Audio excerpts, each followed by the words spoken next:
Hello YouTube and welcome to this new video on Honkai Star Rail. On today's program we are going through a few things concerning Evernight. The fact is that I started the 3.6 story last Saturday on stream and I am about halfway through the story, but I still haven't watched anything related to Evernight, meaning her Myriad Celestia and her trailer. I was told by chat that these two, especially the Myriad Celestia, were quite important in order to understand who she is, and of course I do want to know who this March 7th or Evernight is. Especially since I plan to finish the story tomorrow and I kind of already pulled for her, so I might as well know who I pulled for. Now let's see what this Myriad Celestia has in store for us. When the candlelight fades on the last day, before you forget, please offer up your most precious memories. Remember 97 days ago? On the first day after arriving in Amphorius, you already experienced this world's cruelty. You guided the Holy Maiden and helped her escape her initial fate. On day 14, day 36, day 70. You also never gave up on looking for your companions from beyond the sky. Until day 95. Still don't believe me? You're just a ghost that no one can see. Besides, the Garden of Recollection has already torn off its benevolent mask. They lurk, they covet, brewing blasphemous plots. Are you willing to face me now? Face your past. When you were born from that shattered lumen flux. When you were buried along with the remembrance's lies. When you were watched by the garden's pawns. Even if you don't remember, it doesn't matter. That's what I was made for. Melt the self and seep into the cracks of time. The future that belongs to you is so blissful and pure. And yet, the remembrance chose, leaving Amphorius in nothing but a desolate midnight. Fear not, I shall cleanse it all. Let the melody of oblivion resound from the eternal land. Day 97. Leave it to me. Time to say goodnight to the world, my dear March 7th. Soon, in a world restored to its flawless state, both your wish and my promise will be fulfilled. To keep trailblazing forever with the Astral Express. Well, I suppose this is the end, and you probably noticed that I didn't say much during the video, which I usually don't, but I said even less than the usual because, to be quite honest, I didn't really know how to take any of this information. There was this one frame that definitely resonated with me and the knowledge I have, given the fact that I've been through half the story of 3.6, and this is that image. Because they say that it was when she was born from that shattered lumen flux. Now, I do not know what a lumen flux is, not gonna lie, I don't remember anything about that word, but I do recognize this image, and that is an image of fully the remembrance. Now, I will give you a little spoiler warning since I have been through half of 3.6's story.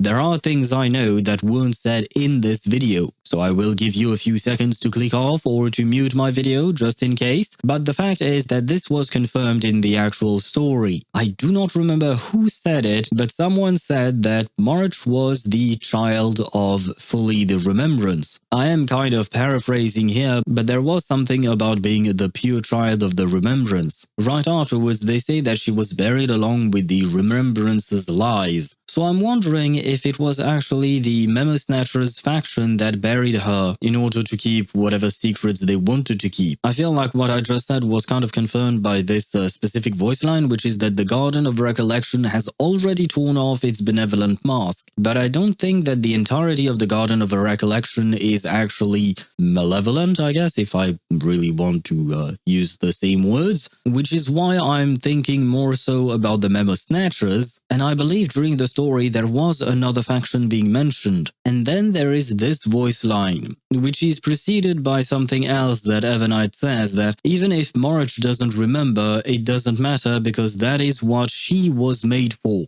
Or rather, I should have phrased this better. Even if March 7th does not remember, it does not matter because Evernight was made for that. So my guess is, I do not know if it was March herself or someone else, but someone created Evernight in order perhaps to protect March from her potentially traumatic memories. But on top of protecting her in some way, shape or form, it seems that Evernight wants to fulfill March 7th's wish, which is to go on a trailblaze kind of forever. Except she's kind of taking that promise to an extreme in the way she tries to fulfill said promise and wish. Yeah, there you go, to keep trailblazing forever with the Astral Express. That is March's wish. But like I said, Evernight might take things to the extreme a tiny bit. She might go a bit too far in order to give March what she wants, which might end up not exactly being what she actually wants. At least not in the way that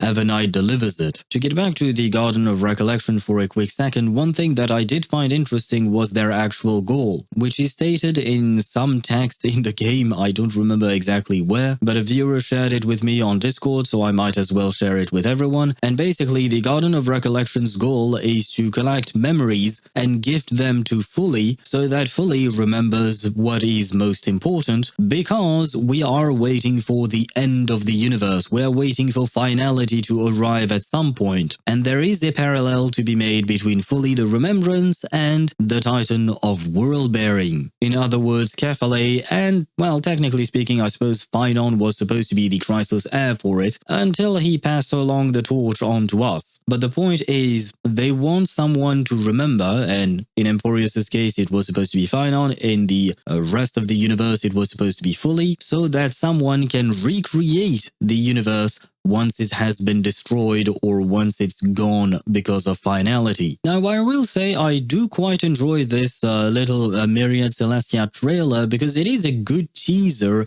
for what is actually in the story, at least from what I've done so far. Because it gives you a few hints, but the story actually confirms those hints and expands on them, which does make things quite interesting. Though I suppose I should have watched this before actually starting the story, which I actually wanted to do, but I didn't have the time. Anyway, on to Evernight's trailer now. Maybe this will shed even more light than the Myriad Celestia. You're awake, my March. What? You don't recognize me?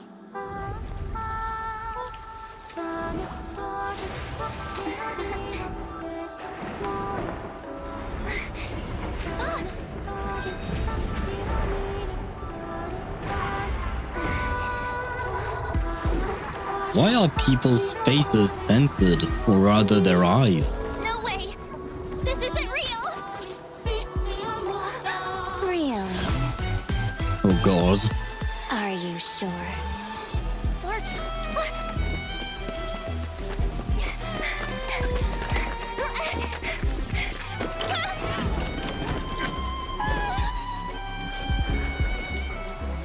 Where are these puppets? I don't think we've ever seen those.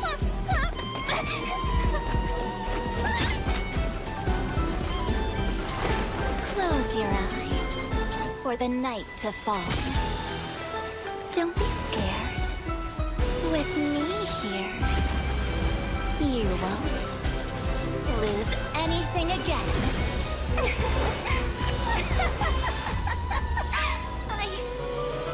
I remember you. You are.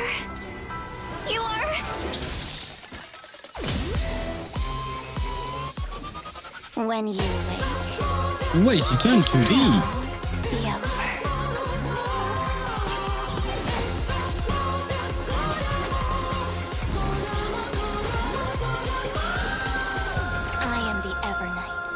shadows your every step. Forgetting me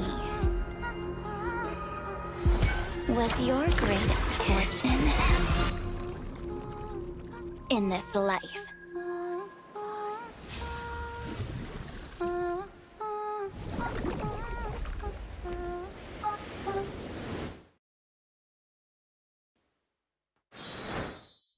Wait a second. I saw that. This right there.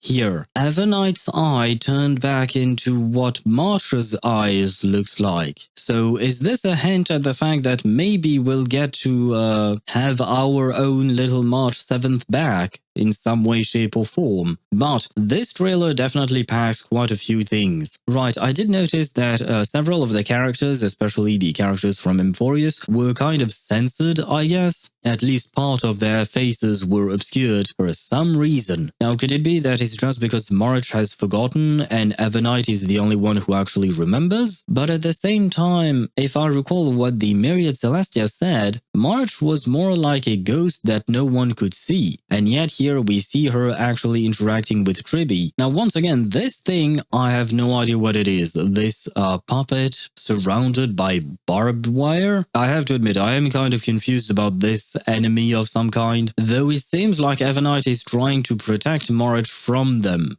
And speaking of protection, this confirms the thought I had about Evernight's existence. It seems like March may have lost a tremendous amount of things in her past, and Evernight is kind of a creation meant to protect her in order for her to never again lose everything like she did before. Now, I will say I was quite surprised that for a few seconds it turned into a 2D animation drawing, and it was beautiful. So I wanted to acknowledge and appreciate the effort that they put into this trailer. But like I said, my hope is that we will get March 7th back. I mean, I don't want Evernight to disappear completely, especially not from my account, because I did pull for her after all. But if we could get our sweet March instead of the scary Evernight, I wouldn't be against the idea. But I suppose I will get all of my answers tomorrow when I actually finish the story. Though where we left off last Saturday, we were back with Dun Hung and the whole Terravox plotline. So we'll see. I don't know what is in store for us, but I am quite excited to finish the 3.6 story. As usual, I will say that Emphorius is still my favorite story so far in Honkai Star Rail. Every single patch has been extraordinary and I loved every single one of them. So I am quite excited to see what the end of 3.6 will be, knowing that it will probably tease us or lead us to 3.7, which will be the official end of Emphorius' story if I'm not mistaken. So I believe I should wrap this video up. If you find this video enjoyable or entertaining in any way, please don't forget to leave a like and subscribe to the channel as it helps keep the happy in Happy Owl TV. If you want more story related content, I live stream on both Twitch and YouTube every Wednesday, Thursday and Friday at 6 PM Central European Summer Time and every Friday